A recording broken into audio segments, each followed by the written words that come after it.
Herald-Times sports editor Chris Korman here, joined by Dustin Dopirak. We are on the Purdue Boilermaker bench. Yeah. Here at Mackey Arena. The computer's on the floor, actually. It's on the court.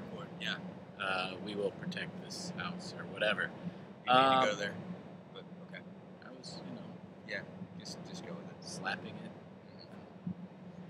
The ginger is around here somewhere. Zach Osterman, our good friend of IDS fame. Oh, there he is. He's going to be very upset at us for starting without him. There he is. He'll burst into the picture any second. But we're here tonight for Indiana's, I don't know if inevitable is really the word, but kind of loss to Purdue on senior night. There he is. There he is. Zach Osterman, everyone. There he is. Zach, who are you working for these days exactly? Name a media outlet in the state of Indiana. Our paper. A legitimate one, or just? Well, I'm actually here tonight for the Times of Northwest Indiana. I cover Notre Dame and now Purdue. Notre Dame and Purdue. Yes. Quite the a lot of exciting things, or a lot of interesting, newsworthy things going on in both programs. Notre Dame surging. Purdue, obviously the number 7 team in the country, could be the number 1 team if Robbie Hummel had not torn his ACL and they went into Michigan State and lost a game. But anyway, back to tonight's action. Let's get that out of the way. Right. Indiana comes in from Chris Kramer and Keaton Grant's senior night, and I think has a little bit more fight than the last couple games, at least in my opinion, and just can't keep with this Boilermaker team still, which has a lot of talent. Yeah, no, it really does. Obviously Juwan Johnson, each one more, just did what they tend to do. Each one had 21. Johnson had 14 points and 7 rebounds. And, but you get past that, and a guy like Chris Kramer, obviously, who wasn't necessarily highly recruited, isn't a scorer necessarily, was 7 for 8 from the field for 18 points, 6 assists, and absolutely, locked down Christian Watford, despite the fact that he was giving up 6 inches. 6'3" to 6'9" there. Yeah. It's only a 6-pound differential, though. Right. So, but, basically, it was another case of, Watford might have had the height, but he didn't have the body. And, Watford, Kramer basically overworked him. He had a real hard time getting shots. And, Indiana just did not defend the dribble well at all. Especially early, they got a lot of really, really, really easy layups. And, eventually, I guess maybe they were packing it down low or whatever. Gave up some wide open shots. Now, some of that, I guess, was by design because they didn't think Kramer was going to be able to shoot that well. And they gave him some cushion. But, they had a pretty easy go of it offensively, especially in the first half. And built up a pretty big lead. It never really was all that close. Zach, how did Purdue play compared to other times that you've covered them this year? How do they seem to be transitioning to life without Hummel? Well, it's I think a little bit maybe Painter talked about finding the balance without Hummel. Obviously tonight it was Chris Kramer's points. I think also it looked like they maybe tried to play a little bit more of a 2-man game against Michigan State. Kramer had some open shots against Michigan State, or what looked like open shots that at least fans around me kind of gave him some flack for not taking. Right.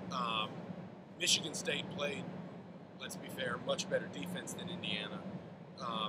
Really played hard on Juwan Johnson and on E'Twaun Moore, and just the rest of the Purdue team could not find any rhythm to kind of pull the Spartans off those guys tonight.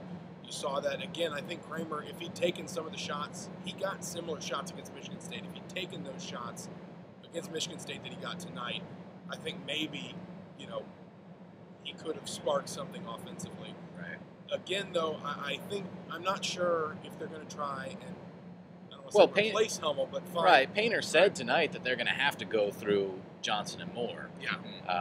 It's basically those two are going to have to carry them. And as you say, against Michigan State, there's no way for Purdue to change the way that Michigan State's going to defend those two guys.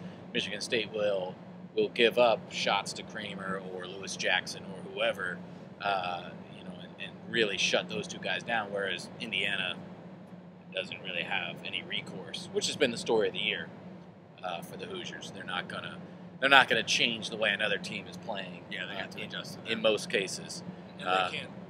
The other thing, sorry to break in, Michigan State did was really worked on Juwan Johnson, who Matt Painter has talked about before. Is not really a true post. He's not big enough to play post. They like to extend him and move him around the floor.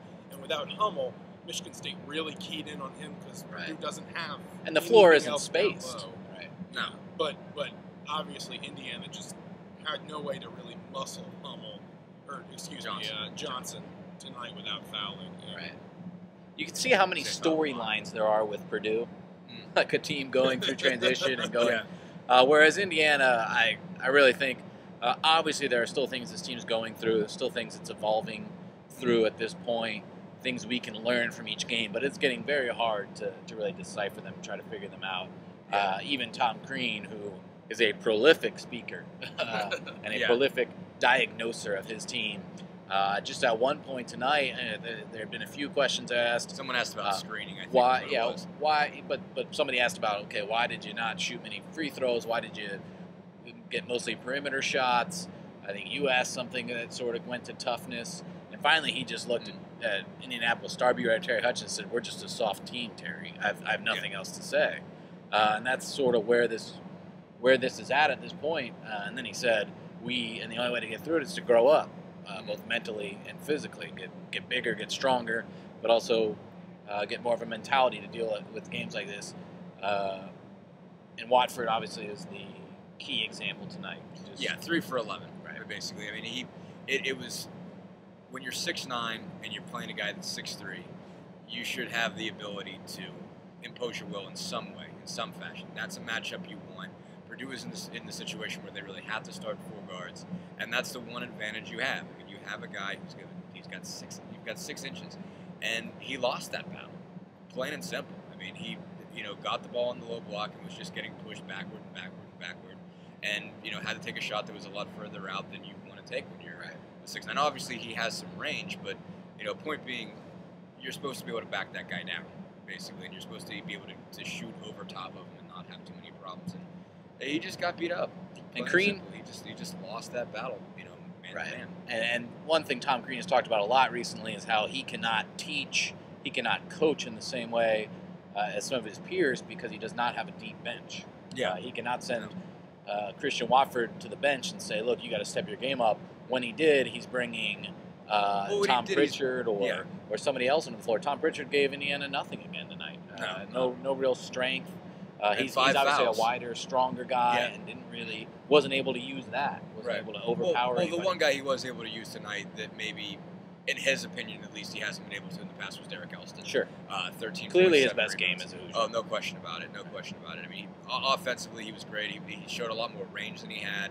Was able to shoot from 15 to 18. Not that he hasn't been able to do that in the past, but he was more. He's got good range. Yeah, he does. But he was more consistent with it tonight.